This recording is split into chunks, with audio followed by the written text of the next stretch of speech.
மிதுன ராசிக்கு 9ஆம் இடத்துல இருக்கக்கூடிய சனி தந்தையார் வழி சொந்தங்களோட இருக்கக்கூடிய பிரச்சனைகளை கொஞ்சம் தாமதப்படுத்துவார். அப்போது இந்த காலகட்டத்தில் ஏதாவது பிரச்சனைகள் கோர்ட்டு கேஸ்லாம் இருந்ததுன்னா அது பெரிய அளவுக்கு இருக்காது, கொஞ்சம் தாமதமாக இருக்கிறதுக்கான சூழல் இருக்கும். தன்னுடைய பார்வையால் லாபஸ்தானத்தையும் அவர் குறைச்சி கொடுப்பார்.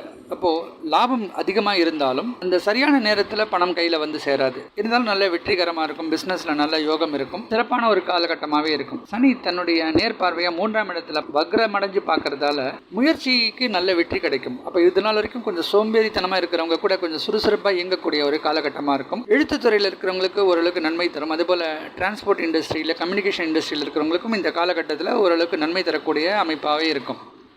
சனியுடைய 10ஆம் பார்வை ராசிக்கு 6ஆம் இடத்தில் விழுறதால கடன் தொல்லைகள்லாம் ஓரளவுக்கு கம்மியாக இருக்கும். உடல் ரீதியாக பிரச்சனைகளும் ஓரளவுக்கு குறையறதுக்கான வாய்ப்பு இருக்குது. எதிரிகளை ஜெயிக்கக்கூடிய ஒரு ஆற்றல் இந்த காலகட்டத்தில் இருக்கும்.